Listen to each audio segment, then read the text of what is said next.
Abelardo de la Espriella podrá ser presidente colombiano, declarado legalmente así por la organización electoral, pero no será un presidente legítimo.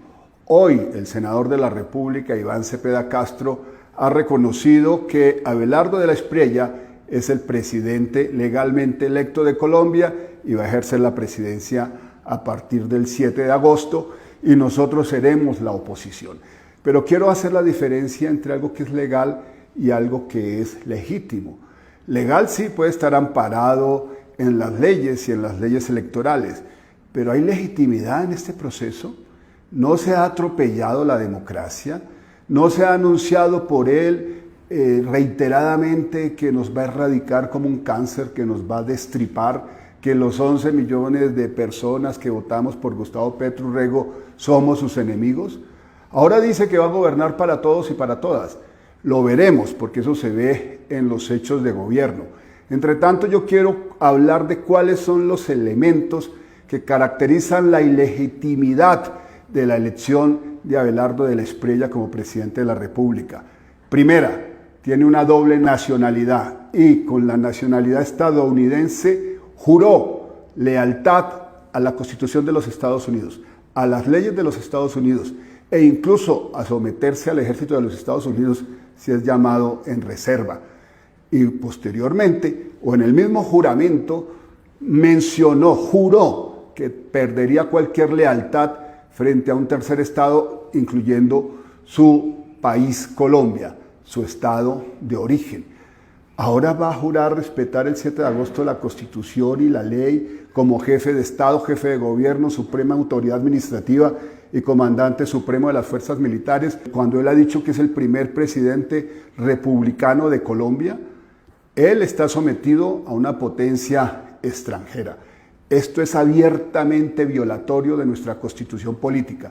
Puede que no esté declarado taxativamente como una inhabilidad que debería aplicarse, pero es el espíritu de la Constitución. Hay que hacer respetar nuestra soberanía nacional, que es la esencia del poder público. Sobre la voluntad popular se edifica todo el poder público en Colombia. Artículo 3 de la Carta Política. Apréndaselo, señor Abelardo de la Espriella. Pero por otra parte aparece algo supremamente irregular. El hecho de que Donald Trump haya reivindicado que Abelardo de la Espriella es hoy presidente gracias a que él, el jefe de una gran nación, de una gran potencia extranjera que ha violentado la soberanía de muchos pueblos a lo largo y ancho del mundo, haya dicho que él fue el que contribuyó a la victoria de Abelardo de la Espriella.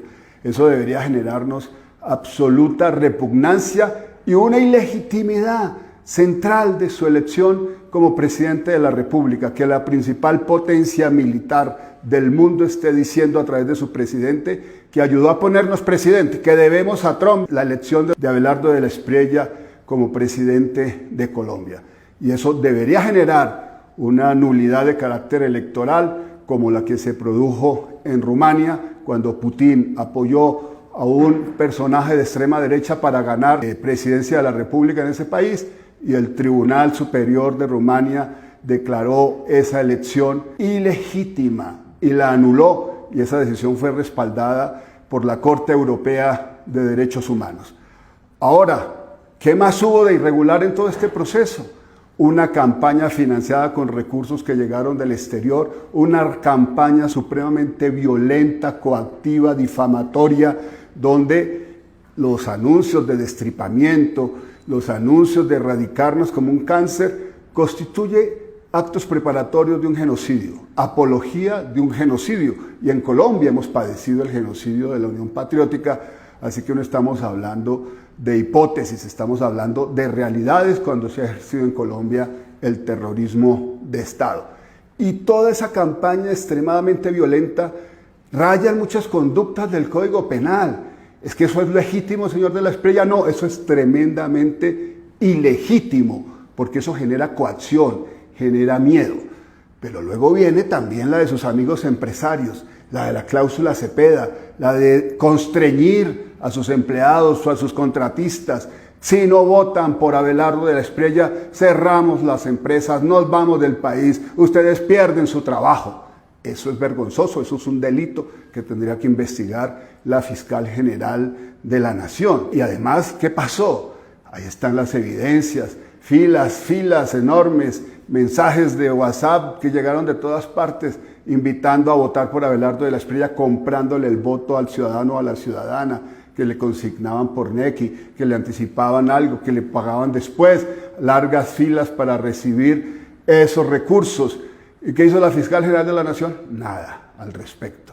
Una omisión que es vergonzosa cuando le pedimos desde el Pacto Histórico en enero de este año conformar equipos especializados de agentes del CTI y de fiscales en todo el país que pudiese investigar ese tipo de delitos. Y luego nos encontramos ya en la jornada electoral, hechos vergonzosos que se denunciaron en muchas mesas del país, tarjetones marcados por Abelardo de la Espriella que se le entregaba a los sufragantes. El sufragante que iba a votar por Abelardo de la Espriella no tenía problema, podía depositarlo simplemente en la urna, pero el que iba a votar por Iván Cepeda, si no reclamaba un tarjetón nuevo y se equivocaba y marcaba por Iván Cepeda, su voto quedaba anulado. Y ese era el propósito de esa maniobra. Y luego que nos encontramos muertos que votaron, ¿y qué más nos encontramos? Suplantación de los electores, gente que fue a votar y ya habían votado por ellos, o E11 sin firmas y sin huellas. Esos son crímenes que también tienen que ser investigados. Y luego de concluida la jornada electoral, sí, gracias a los testigos digitales, más de 100,000 que se inscribieron como ciudadanía digital, hemos encontrado centenares de E14 manipulados. ¿Y por qué se ha posibilitado eso? Pues porque se perdió la trazabilidad digital y se hizo voluntariamente. ¿Por qué se separaron las firmas de los jurados del cuerpo del E14? ¿Por qué tendrían que ir aparte? Es una primera pregunta sobre la cual el registrador no nos ha dado una respuesta. Y también, ¿por qué se perdió la huella del tiempo, la huella digital? Si el registrador dice, no, pero es que no se ha perdido, vaya y abran un documento, cualquier E14 aparece. Sí, ¿aparece qué? Aparece el momento en que se abre, aparece la fecha, aparece la hora, pero no aparece cuándo se creó, dónde se creó, quién lo creó. Esa es la huella del tiempo, esa es la huella digital. Y todos esos E14, con cualquier programa de inteligencia artificial, pueden ser manipulados uno a uno o pueden ser manipulados con muchos millones de E14. O sea, la inteligencia artificial hoy permite eso. Ahora, ¿qué sucedió con nosotros? La autocrítica. Yo invité a los testigos electorales a que salvaran la patria, que salvaran la democracia, que salvaran sus derechos. ¿Y qué pasó? Se inscribieron más de 136,000. ¿Y cuántos llegaron? 52,000. ¿Y qué pasó con los más de 80,000 que no llegaron? No fueron a cumplir con esa responsabilidad con su país, con su pueblo, con la democracia. ¿Por qué no fueron? Esa es una pregunta autocrítica que tenemos que hacernos también desde la dirección del Pacto Histórico y de la Alianza por la Vida. Porque es más fácil hacer fraude cuando tú dispones de 80,000 mesas donde no hay un testigo electoral del Pacto Histórico. Entonces, claro, nuestras reclamaciones, pues, ¿qué efecto podrían tener si se ejercieron sobre las mesas donde hubo participación de nuestros testigos? Pues ahí no estaba el fraude. Evidentemente, ahí no estaba.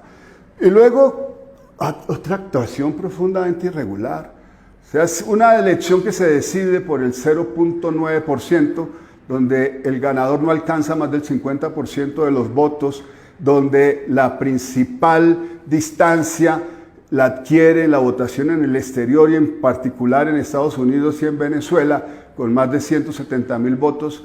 ¿Cómo es posible que nosotros no podamos tener el derecho a un ejercicio contradictorio en una audiencia pública de poder abrir unas bolsas, de revisar si los E14 vienen manipulados o las bolsas deterioradas o se perdió la cadena de custodia o no se sellaron?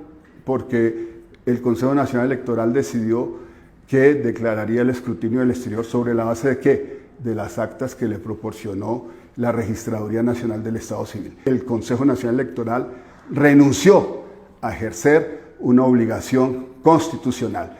Y eso puede que ahorita no tenga ya ningún impacto porque Iván Cepeda Castro ha reconocido la victoria de Abelardo de la Espriella. Pero en el futuro podemos pensar si se puede definir de manera muy estrecha una votación con la manipulación de unos C14 en un solo consulado y no tengamos nosotros la posibilidad de controvertir el resultado que